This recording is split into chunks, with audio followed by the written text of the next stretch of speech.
Welcome to the Game of Risk, everyone. I'm your host, OliveXC, a top player at this game, and today I'm giving you guys a very special Tutor Tuesday, where I'm playing my own game, and I'm going to give you a deep play-by-play rundown on how you can win your zombie games. We are playing this game right here on Spain, Progressive, Blizzard's on, Fog off, Portals off, with the players as shown here. There is one bot and 4 players overall. And as we look at this game right here, first thing that you notice, the zombies are very, very scary. Another thing that you notice, bots love attacking zombies. This is because bots like to attack when they get very high odds, and zombies are very easy to beat. The way that it works is that zombies will only attack with 2 dice, and they will only defend with up to 2 dice. If there are ties, you, the player, always win because they are undead. So that is why the bots love attacking them. Now I'm going to pause right here because I want to explain to all of you how I am taking my turn right here. So on my screen right here is a post made by Zira. He is an expert in the zombies. The zombies, on their first turn, they can either get 1 troop per territory, 2 troops, 3 troops, or double or even more than double like their total stacks. So we can see right here, right? They will increase their stack or double if they have less than 40% of the board. So currently the zombies have 27 troops. Each player starts off with 20. So they have a total of around 100 troops or so. Since zombies have 30, that makes a total of 130 troops. That is less than 40% of the board. So the zombies are going to double here. So that's the first thing to keep in mind. Another thing to always keep in mind is infections. An infection is when the zombies have very few troops and the players have too many troops. Or maybe the zombies are even eliminated, but there are other players still on the board.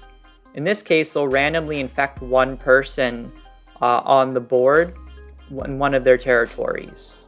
And that makes sure that the zombies will eventually keep getting strong. So that means there's no point really attacking the zombies too much unless it's for a strategic purpose.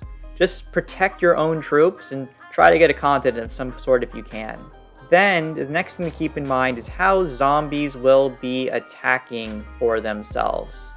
So on my screen, right here is a superimposed version of a zombie pathing map that I'm sharing in the bottom right-hand side of the screen for all of you right here.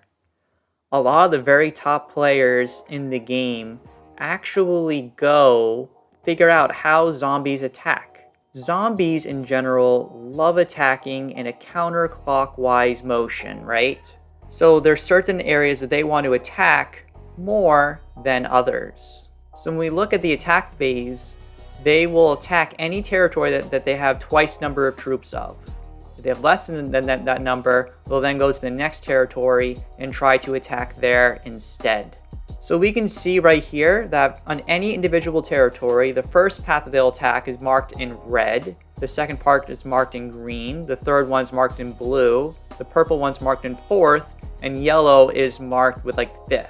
If you're playing on a map where you don't have the zombie pathing, which most of the time is not going to be the case, every map has never been like pathed out yet. If the zombies are generally going down and left or upward and right in a counterclockwise motion, there's a higher chance it's going to be going towards you, and it's good to try to take steps to kind of prevent the zombies from hitting you.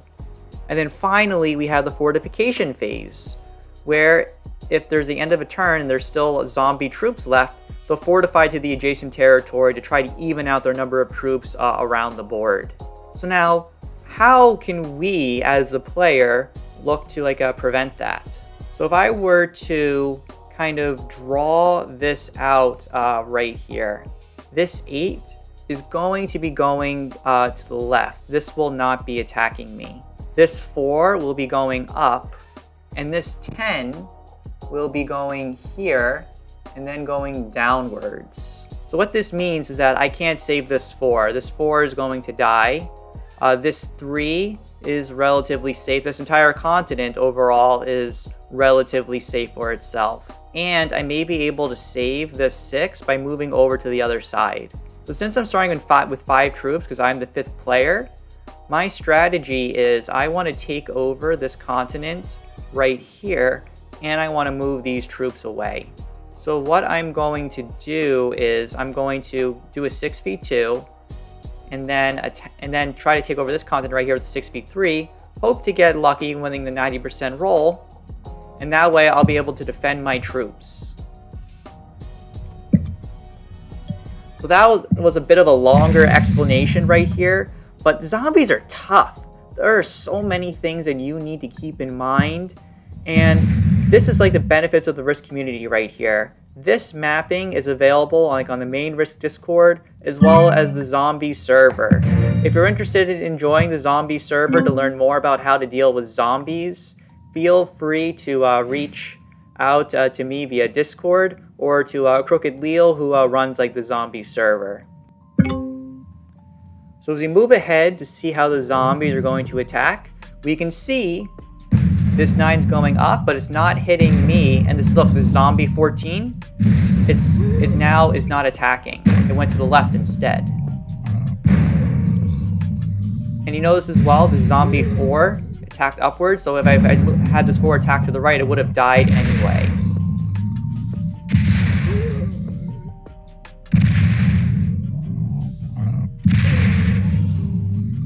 And also, all of these troops right here are right now attacking in alphabetical order.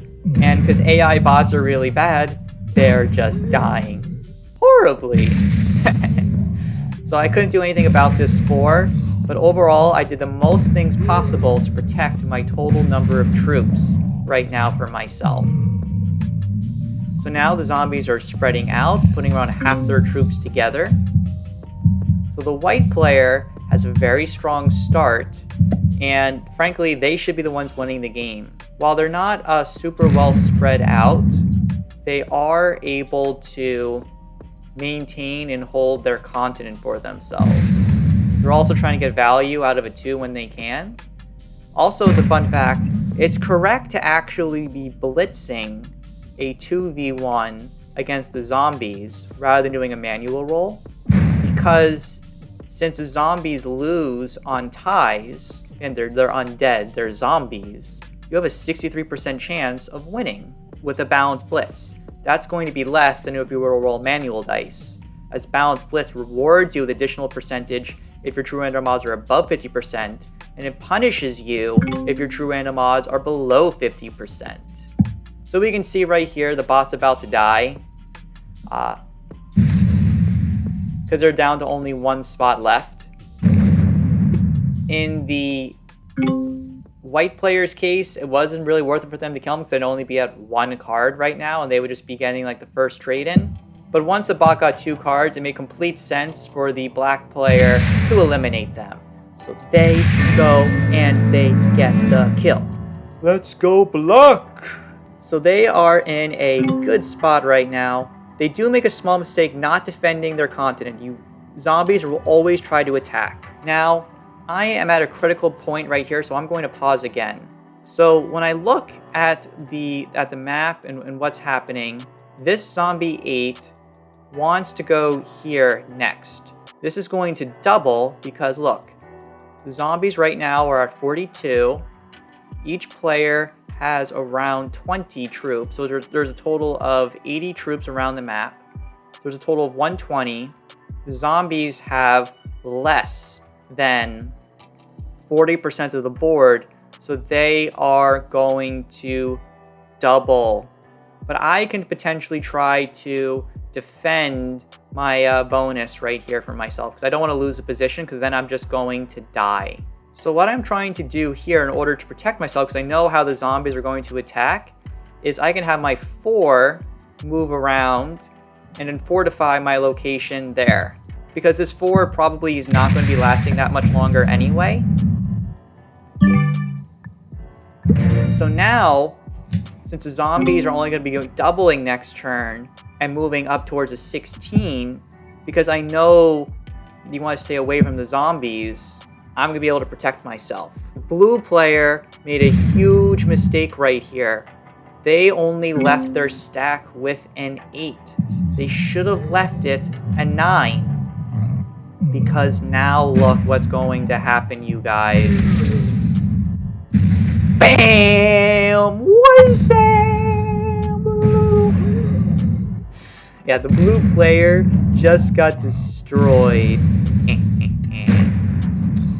And then, unfortunately, because of the way the zombie pathing worked, they did end up breaking me right here, which is a little unfortunate, but it's not the end of the world. But because I knew how the zombies were going to move and attack, I was okay.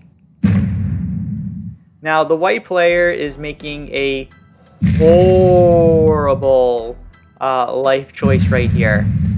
Don't ever do this, what they are doing. It's really bad to be attacking the zombies a lot.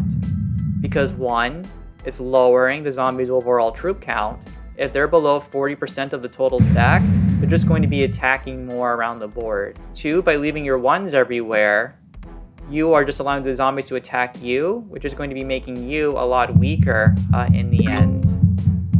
The best thing that the white player could do, and what you should be doing in these games, is if you can take a continent for yourself, and you should be doing that, is that will allow you to get an advantage and fortify your overall position. If the white player just kept 2 large stacks right here, they would have 3 bonuses.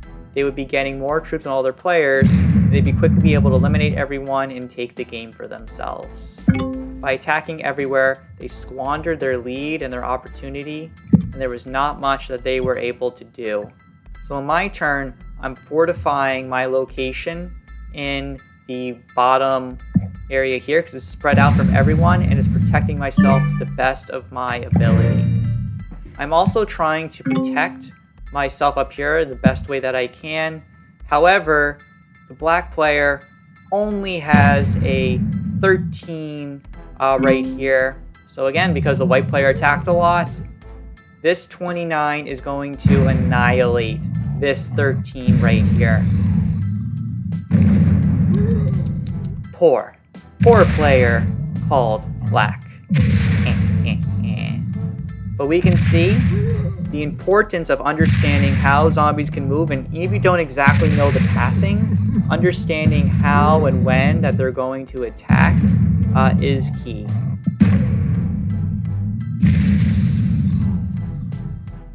So we can see as the attacks continue, the blue player is now destroyed. I get hit because the decision that I made in turn 3 right here, about protecting my stack down here, instead of me being eliminated right now, I am alive for myself, you guys. I am alive. I'm still alive. Oh, I'm gonna get demonetized, but I'm still alive. Yeah. And now look, right here. So the white player is, right now the zombies have around 113 troops. Everyone else, you see the blue player only has 7. The black player has 10 troops. I have 12 troops. And finally, the white player has 24 troops. So we have around 60 troops on the board right here for ourselves, give or take. The zombies are at 113. So again, if we look overall at the calculation right here, we can see that since they own more than 55% of the board, they're only going to be getting a +1 in any individual territory. So I don't need to be worrying about this zombie 17 doubling right here. It's only becoming an 18. Unless my stack here becomes a 9, the zombies will not be attacking it. The white player should be winning the game right here. All they need to do is, since the black player is at 5 cards and they're at 17 troops, because remember, this is still progressive. You want to take out players when you can, what's worth it for their cards, is their 17 attacks this one, then attacks this 8, then attacks this one right here. They get 5 cards and then they get a trade-in of 6 troops. Then since the blue is probably at worst like about like 8 troops attacking like this whole stock. We'll have like a 9 left. They'll get 6 troops, putting it like on a 15. They attack this zombie 1. They can then have a very high odd chance to take out this blue, who only has around 3 cards as well. And then suddenly they only have to eliminate me. So then when they get another trade in, they just have to defend their position right here. And if I don't have a set on 3, they'll be getting around 8 to 10 extra troops per turn. But I will be getting only 3 troops per turn. And then they'll be able to take out and eliminate me before I'm able to do anything about it. Instead though, the white player is a little bit weaker right here, and they just decide to take over their additional territories and defend their bonuses. They can still take out a player right now, but again, they're just making very, very weak moves for themselves. And they attack the zombie 9. The white player is my friend. They're an idiot, but they're my friend.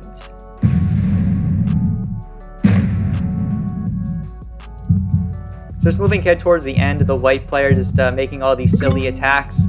The black player knows what they are doing right here. They have to trade in.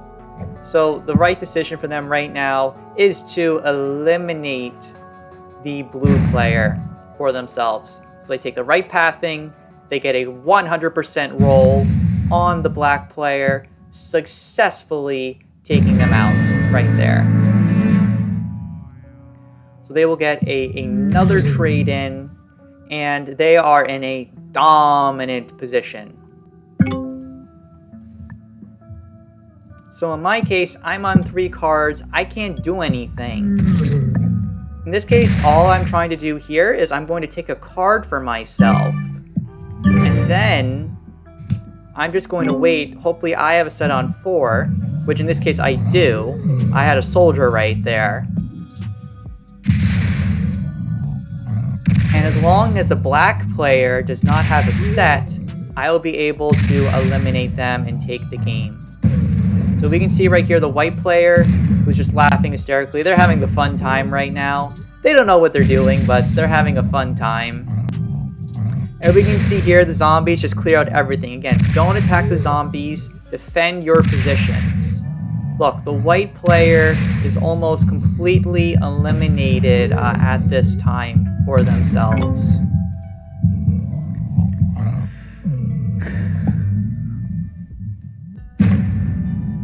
If the black player wanted to, because the white player is only will be at 2 cards, if they were to place everything on their 16, making it a 19,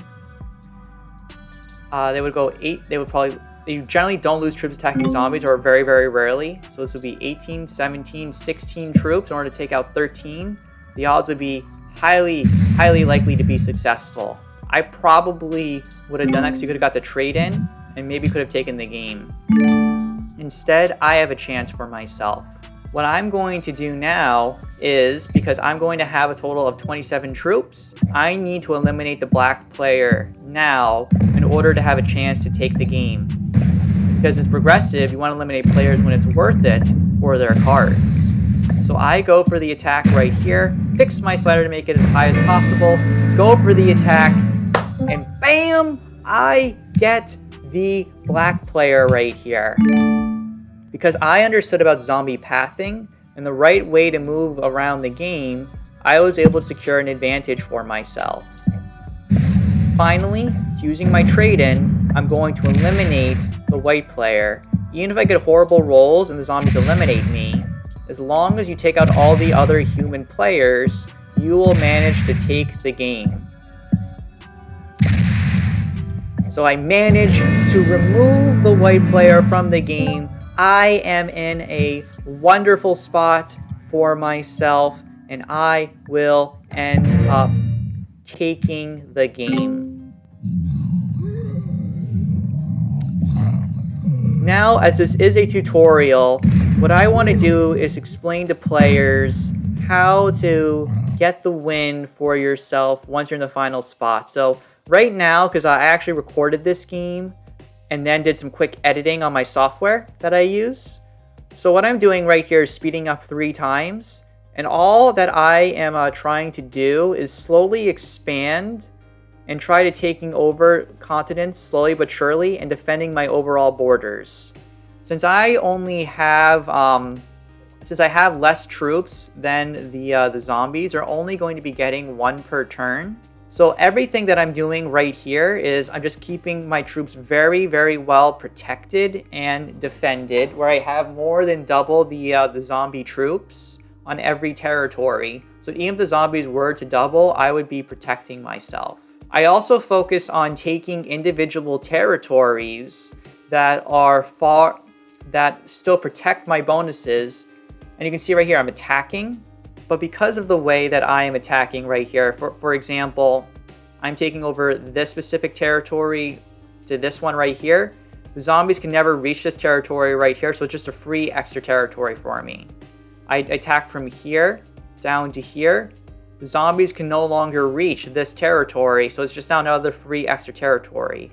Just keep holding your bonuses and just keep fortifying around like half your stack to each territory, and that'll make sure the zombies won't break in and take you out. So just speeding up and continuing like the attacks right here. I'm trading in my sets, I'm leaving in my bonuses, and look, I'm making attacks. The zombies can't reach these new territories, and I'm just slowly getting exponential advantage, getting more and more troops per turn for myself. I'm making sure that the zombies cannot reach me, and while there are ways I can probably be doing this more effectively, the goal is to show someone here they don't know what to do about zombies. It's okay to take it slow. Just continue to move your troops, make sure you don't overextend yourself, and eventually you will be able to eliminate the zombies and take the game. Now you can see as the zombies are getting larger compared to my stack size, they're getting more troops per turn. But as long as they don't have less than 40 troops, they won't be doing a large doubling for themselves. By the way that I'm attacking, the zombies are running out of opportunities for themselves. The humans will live, the zombies will die. And by making these continuous attacks, zombies will slowly lose. And now they're getting +3, but again, you just slowly keep making attacks, defending like your troops, and moving like your stacks over. We're getting close to the point where, again, because you get a huge attacker's advantage with the zombies, because again, they only defend with 2 dice. Here's what happens. You see these attacks right here. For every single troop that I lose, a zombie lose 3. So before I even start using my main stack, I'm able to take and eliminate the zombies right here.